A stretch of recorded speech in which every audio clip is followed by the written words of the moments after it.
Welcome to another edition of ESPN FC, looking back at quite a shocking result in the Premier League today. Arsenal with a massive chance to go top of the table up against Bournemouth. Many would look at this fixture on paper and think Arsenal have this covered. But as we always say, football is not played on paper. I'm with two of my boys, Janusz and Elemi, to look back at this one. What a chance missed for Mikel Arteta.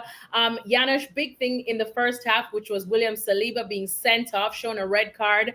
But I'm tempted to say that things seemed like they were going wrong for Arsenal a little before that. They seemed like they were struggling. Your thoughts on exactly what went wrong for the Gunners today? That's what I was going to say. Maybe you just go on and explain it to everybody, and I'll just sit here. No, you're the former pro. It was one of those games, though. Yeah, I mean, we'll never know, but it didn't feel right, did it, for Arsenal? And obviously, missing key players. We can sit here. We've been complimentary of Arsenal for such a long time, right? They're contenders. They have been in the last couple of seasons. This year, they've strengthened, but we always say that there's still another player or two, and given the fact what they have, by the way, that's not my excuse that they were missing players, but if you consider they've gone down to 10 men, and you kind of you have to sacrifice Sterling, which is up for the discussion. Also, you're lacking the pace of Martinelli, who arrived late and had a little bit of a niggle. You don't have Saka, right? It's a difficult game to play, and add to that. Really, really good game from Bournemouth. I agree with you that, this team at home looked good so far this season. Today, they looked very, very strong. They created a lot of chances. It's, Premier League has a way of bringing you down to earth sometimes. And on top of that, right, I mean, consider this. How many games are we in? 8? This is the third sending off for Arsenal. Paid the price against Manchester City. What was the other one? Declan Rice early on, right? You cannot afford to do that with the players that you had missing. Because I mentioned the pace, right? But you go down to 10 men. Would you not like to have Odegaard to kind of hold on to the ball a little bit and all that? They weren't there, but it was almost a perfect storm, if you will, after that red card. And so that's the way it goes. You really have to forget about it. Now, I always worry about teams, especially after international breaks, because it's funny. Some teams react well, some teams don't. We don't have time to discuss why that happens sometimes. But you're quite right, Alexis. From the beginning, this Arsenal team did not look right. And let me throw it to you too as well, because another interesting stat that stood out was that it's been over a year now since Arsenal have gone a first half without a single shot on target. They did it today. Again, all respect to Bournemouth, but I think not many people would have picked to be looking at that stat when we reached full time after today's clash. What was it for you as well that just was going wrong for Arsenal that Mikel Arteta couldn't get right? Because even when they went 1-0 down, I said, time to play. Surely Arsenal will wake up now. Even 2-0 down, 5 minutes added on in injury time. You kept thinking they were coming back, but it never happened. Yeah, I got to tell you, Alexis, and there's a lot of what Janusz just said that I wanted to echo, and I totally agree. Here's the thing. We were here a few weeks ago on this very show, and the question was asked, what do Arsenal need to do to make sure that they continue with consistency, that Mikel Arteta continues to succeed, that they win not just against the big teams, but also against the teams that they should be beating in order to win this Premier League title? Because everybody knows you have to be perfect to beat Manchester City and the like, right? Today, there was a big question mark. And a few weeks ago, I said, I am worried about Mikel Arteta trying to continue to implement to his team, be disciplined. Because Janusz just said it. 3 games now with a red card. And we can have an argument about whether it was deserved or not or whatever. But the point remains. You have to be disciplined. You have to understand what's in front of you. And Andoni Iraola's Bournemouth is a sort of, Mike Tyson-esque, I'm going to try and punch you in the face if you have a plan, right? It's no surprise that Michael B. Jordan is an investor, right? They just want to go all out and try and push you. And it can be a vulnerability, obviously. But when it works, they are so at you. Antoine Semenyo, there are times when he's just absolutely wonderful. Justin Kluivert today showed it. They're just a real force. And Arsenal in many ways didn't show it. I'm glad that Janusz mentioned about Raheem Sterling. I didn't agree with that substitution, and I'll tell you why. Because I think that the moment it happened, Mikel Arteta was opting to stay with stability and the draw, as opposed to just, okay, we got 10 men, so what? Nothing changes. We have Raheem Sterling who can hold the ball, and he can maybe create something when we have it on the counter. But he didn't do that. He brought in Kivior, and then immediately I thought, okay, you're trying to protect something as opposed to go for something. And that to me was an issue. I don't want to take anything away from Bournemouth. What a historic night there for the Cherries. A really, really great win. But Arsenal, yeah, I mean, tail between their legs. And these are the games that you have to win if you want to win the Premier League title. And it didn't happen. Yeah, Well, and go ahead, Janusz. Sorry, even with that, and, of course, we won't know until the end. But, I think everybody understands how well Sterling has played against Bournemouth in his career, right? I mean, I think 10 goals or something like that. But it's that pace. I sort of, I don't know, but I had a feeling that this was, when they went down to 10 men, perfect game for Jorginho, and his experience and his short passing and his reading of the game. And maybe that, it would have been difficult to decide because, I'm not saying, for example, Mikel Merino had a pretty decent game. I mean, he's learning the system. He was okay. Maybe Partey, but it's that difference that you maybe change that, keep Sterling in and maybe change either Merino or Partey, because I think Jorginho would have had that maybe extra leadership, or maybe playing that ball sideways and backwards when need be, maybe taking the time and maybe organizing. I mean, Jorginho has been excellent for Arteta, hasn't he, right? I mean, he doesn't play that often, but when he does, it's hard to remember a bad game. And that's, by the way, not easy for a player like him who's been used to starting all the time. But, he comes in, if he doesn't play 7 games, it doesn't seem you see it, right? Because some players just need that playing time. So, those are small details, but you have to manage the game. I suppose you can manage this sort of mistakes, right? Because both goals back passes, right? First from Trossard, put Saliba under pressure, and then Jakub Kivior, I just saw him in Warsaw. He's been struggling a little bit.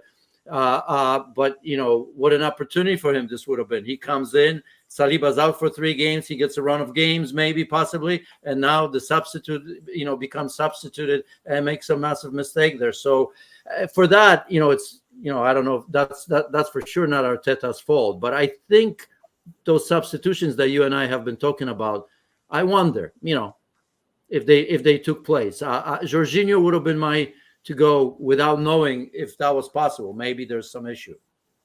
Well, just to play devil's advocate a little bit, LME, in talking about the substitutions, as Janusz was just mentioning, but a little flip on it, because when we talk about competing with Manchester City, we talk about not just competing against Pep Guardiola's 11. We're talking about competing about his bench again and his team C, his third choice string. We know how deep Manchester City is, that they are able to bring off some absolute game changers off of the bench. When you look at Arsenal right now, the fact that they are missing players, and we're not going to use this as the only excuse as to why they lost today, but no, influence of a Saka, no Odegaard as well. You go down with William Saliba, who has been such a crucial part of Arsenal, especially at the back. Is it just that who's coming off of the bench is not quite there yet to challenge Man City?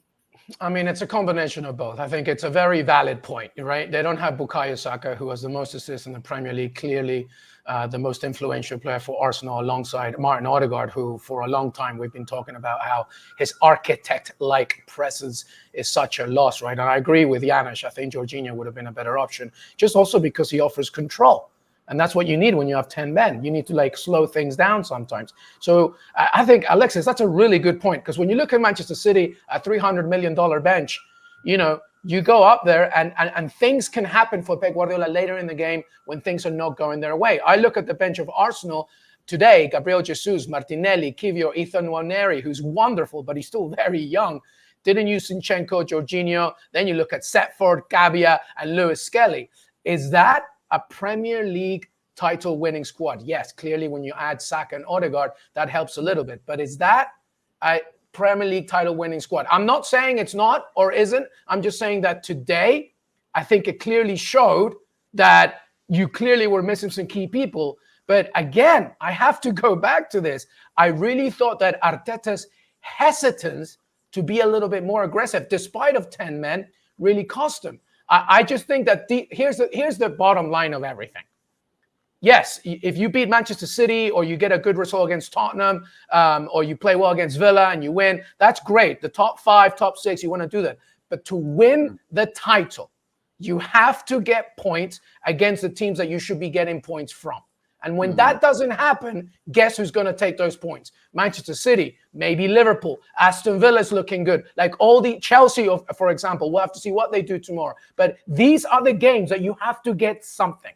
And they didn't. And that's worrying in the end for the overall objective. The psychology of it, it's funny because you're right. The reason I mentioned Sterling and, maybe you should keep him on because the message, I, for one, with 10 men, and I bet you some of the players, obviously it wasn't a conscious decision, but this was the first time where I felt that after the red card, Arsenal immediately dropped back and thought to themselves, we have to defend. That's not something that we've seen under Arteta. That's not something. The message was wrong, and maybe it was corrected from the sideline, but not clearly enough, right? You're taking Sterling off, that message is negative for me. Right away, right? Correct. And okay, you can respect the manager, but this Arsenal team's been flying, right?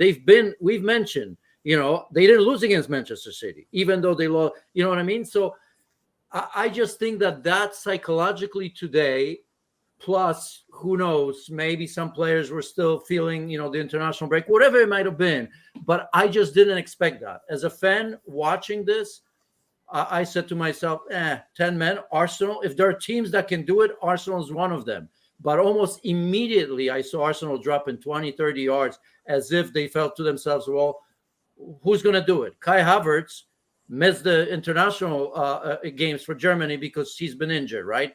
Not a speedster for sure.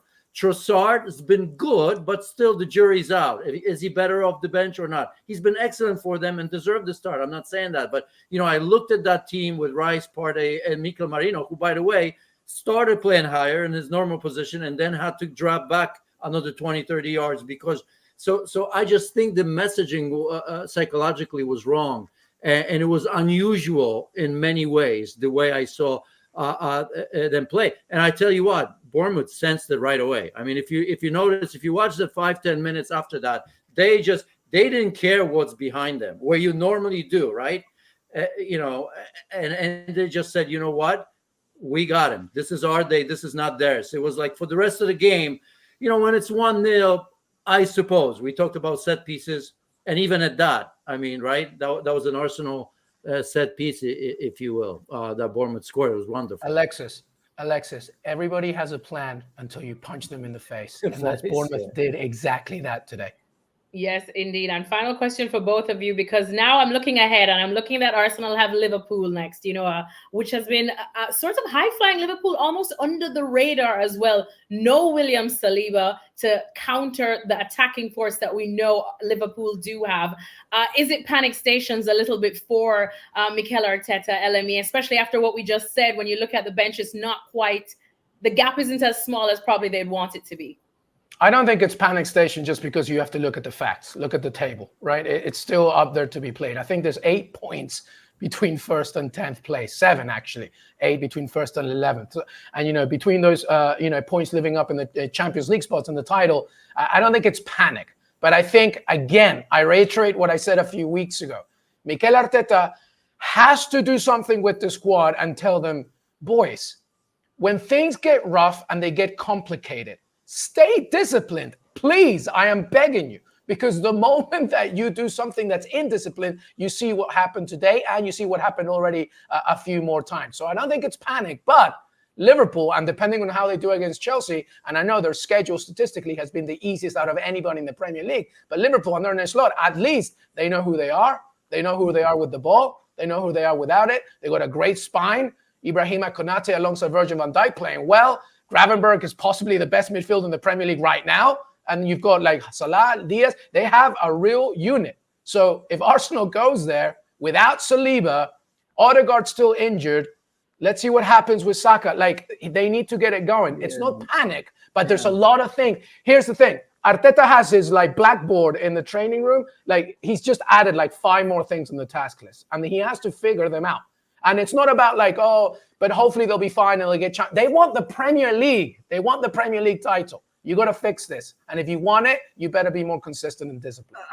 Yeah, I think this may even energize them in a way, because they understand now that, the margins are so small, and they know it. They and Liverpool know how small these margins are. But Liverpool still has to deal with Chelsea. We don't know, in what form they have a tough run coming up. They have a tough run. So right now, so going into it, I think that Mikel Arteta is going to have more options, because it sounds like Saka is going to be ready. He wasn't far away. Jurriën Timber gives him plenty of options without Saliba. Right now, you're adding a player that can go wide. Calafiori, of course, we know is a center back. He may allow Kivior to bounce back from that. Zinchenko, as we know, can play on the left hand side. So he's going to have options there for sure. But I think knowing that the margins are so small, I think this is going to, it may simmer a little bit on the flight, or I'm assuming they're going to fly from the South Korea, maybe on the bus. Who knows what they're going to do? But this is they're walking now after this one. They understand what happens here. So in terms of performance, I don't think it's going to affect them. I think the players will know what happened here. They got their butts kicked, 10 men or not. So I think you're gonna see a massive reaction. It is Liverpool after all, so I'm not saying it's going to be easy, but I think you're going to see a reaction. And I don't want to say must win in a way, but they understand what they need to do, because if they were to lose against Liverpool, then that becomes very, very complicated in so many ways. Well, just to back up LME's point about the red cards, ever since Mikel Arteta's first game in charge in 2019, Arsenal have been shown 18 red cards. That's 5 more than any other Premier League team. So something for Mikel Arteta to think about on the flight or drive back from the South Coast to London. They're walking, Alexis. They're walking. Not a good start. You know what? I almost we're not going to do it now, but I'd like to know how many points they've lost because of that. When you talk about these small margins, They've lost quite a few when they go a man down, that's for sure. So Mikel Arteta, he's got to get his ducks in order and teach them good behavior is always the way to go. You can't get rattled. And we never get rattled. Absolute pleasure chatting with you guys. Thank you so much, Janusz. Mil gracias, mi hermano LME. And thanks to everyone for tuning in. We'll see you on the next edition of ESPN FC.